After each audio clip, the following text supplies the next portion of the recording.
impressive performance by Ronaldo for Manchester United against West Ham United. We saw him scoring the equalizer for Manchester United when they went down, or when they went behind against West Ham United at the London Stadium. How many games now for Ronaldo? 4 games. 3 games. 3 games in the EPL plus 1 Champions League. Yeah, 3 games in the EPL plus a Champions League match. He has scored 4 goals. So we could say 4 games. No, actually, no. Three games in the EPL, 3 games in total. The first match against Newcastle, the Champions League game against Young Boys of Ben, and then just this game against West Ham United. So two games in the EPL, 1 game in the Champions League. So that's 3 games and 4 goals. And he has 4 goals. Oh, apologies. Thanks for correcting me. Yeah. And Messi, second game or third game, is struggling. He hasn't scored. He hit the bar, hit the crossbar, hit the post. That free kick was absolutely amazing. Against Leon, but we saw what happened. I just want us to touch on this because we know for the past 10 years, the football world, if you're not on the Ronaldo side, you're on the Messi side. But we're not discussing that today. But we just want to take a look at these 2 great players that have graced the sport of football, the game of football. Because I was reading something earlier today, over 1,000 goals between these 2 guys in the field of play. While they've played the game of football, they've scored over 1,000 goals. And we saw Ronaldo, he keeps setting the record based on the number of goals he keeps scoring. And we all knew what happened during the summer transfer window, where he was supposed to go to Manchester City, but agent Sir Alex Ferguson did the work and had to bring him back to Old Trafford. But Messi chose the easy route, go to PSG. A lot of people would say he dodged that bullet. He didn't want to come to the EPL. But like I said, he doesn't need to come to the EPL to impress anybody based on his record and looking at what he has achieved thus far in his career. But let's start with Messi. He was substituted yesterday, and I don't know what happened between him and Pochettino, but I think that sent a lot of vibes around. Different comments. The jury came out on Messi that hey, he has started again. This is what he does at Barcelona, or this is what he does in the Argentine team, in the Argentine squad. Does he think he can come to PSG and also usurp such power? So let's start with Messi. Is he really struggling? Is Messi struggling? Yes, he yes, he is, because it's a new team for Messi. For the past 20 plus years, he's been playing for only one football club, and that's Football Club Barcelona. And then he's used to the style of play. It's tiki-taka, and everyone plays for Messi. I must say that. So here in PSG, you could see that Pochettino is trying to deploy him on the right wing. That's where he started his career. But look, over the years, we've seen that Messi is more devastating when you give him a free role or when he plays centrally. Right now, centrally, he did that fantastically well under Pep Guardiola. After Guardiola left, coaches after him have also played him through the middle of or given him that free role. The only coach after Pep Guardiola who was able to make Messi play on the right wing was Luis Enrique. He was the only person that could get Messi to play on the right wing. I don't know what sort of respect Messi had for him, but Messi played on the right wing for Luis Enrique for the 3 seasons he was in charge. And Messi, alongside Suarez and Neymar, created havoc in Europe. They were absolutely devastating. I mean, they won the treble in 2015, the Champions League, the La Liga, and Spanish Cup as well. So, but then going forward, what has worked for Argentina now, aside Barcelona? The Argentinian teams, what they always do is give Messi that free role. Currently, Messi plays in a hole behind either a Lautaro Martinez or Joaquin Correa or a Papu Gomez, as the case may be, or an Aguero, whichever striker is fit.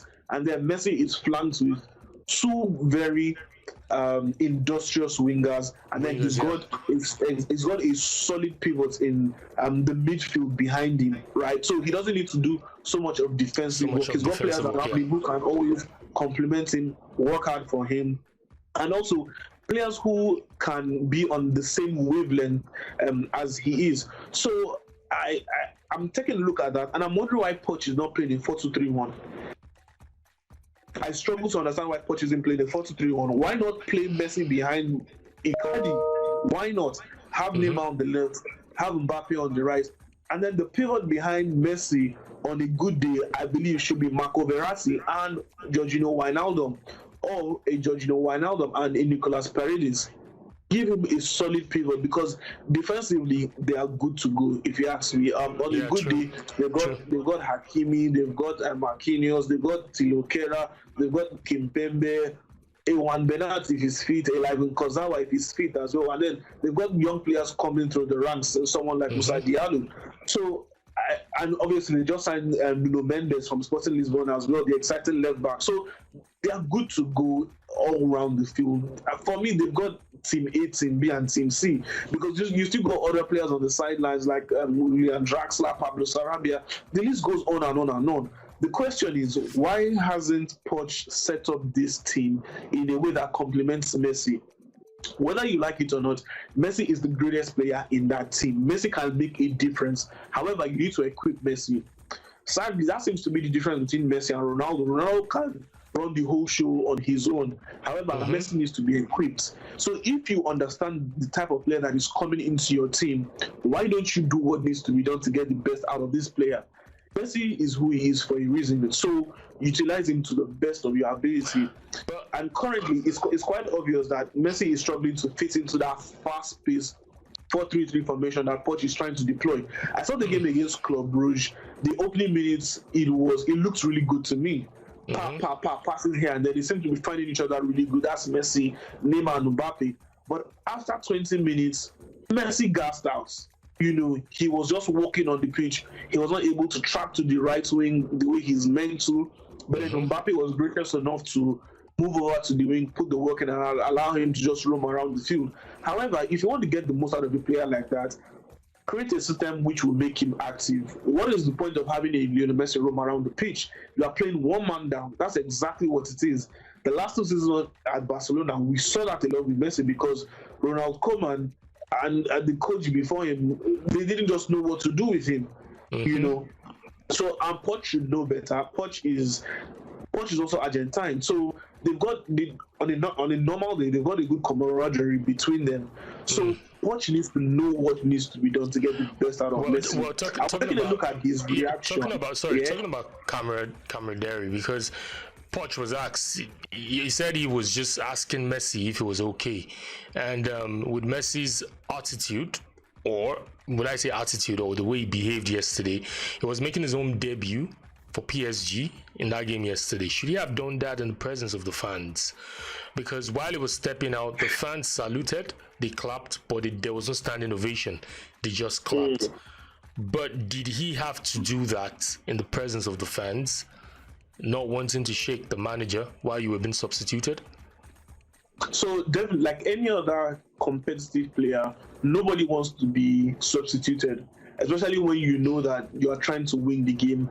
And when you are Lionel Messi, when your team is at deadlocks, you know you can bring that magical moment. You know you are the person that can probably earn them the 3 points. You know you are the person that can turn a match scoreline from 1-1 to 3-1.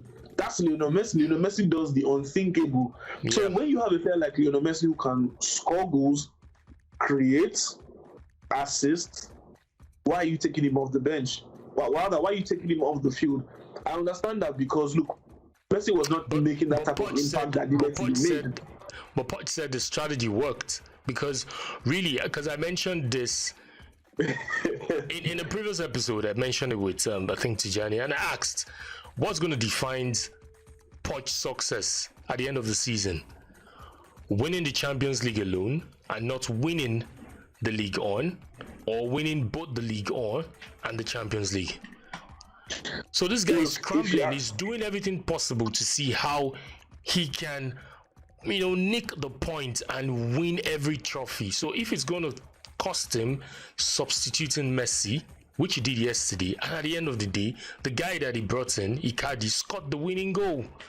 So what's the fuss all about? Why is Messi given the attitude? I feel, like I mentioned from the beginning of this topic, is the pressure is on him. Ronaldo is scoring goals aplenty. Ronaldo is having the ball of his life. Ronaldo is there in England, in London, enjoying life, starting life all over again. So possibly that could be part of the pressure. Don't you think so? It's possible. It will be. I think we'll be deceiving ourselves if we say that Messi isn't thinking about the fact that Ronaldo is hitting the back of the net every weekend at Manchester United. But then, I'll steal a quote from a tweet I saw recently, which is the fact that when I saw it, it's read: never count out Cristiano Ronaldo in 90 minutes, and do not count out Messi at the start of the season. In previous years, we've seen that Messi would have a slow start to the season, and before you know it, once he picks up, it's hard to stop.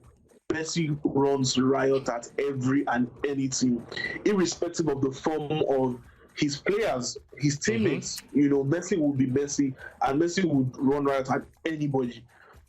However, this is a new season, this is a new country, new terrain, new teammates. It's going to be more difficult for Messi. I remember after the Champions League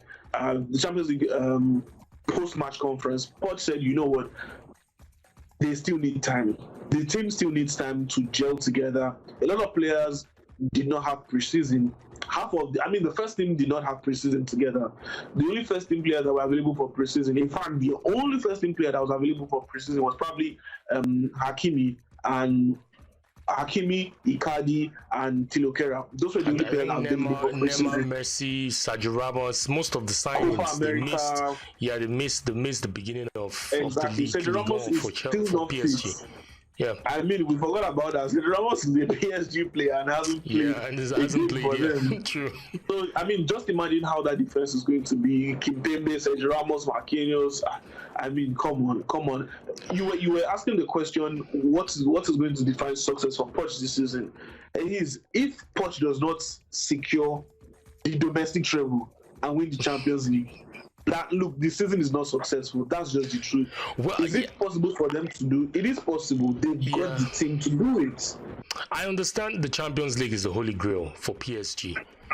I understand that because PSG and Man City seems to be in the same bucket of trouble or kettle of fish, if I permitted to use that eulogy. But last season we saw PSG lost the title, the French title, to Lille, right? Lyon, which correct. Lille, yeah. Lille Metropole. So, Pochettino, I could understand. I tried to understand what Pochettino. I tried to be in his shoes yesterday because the pressure of the job is on him.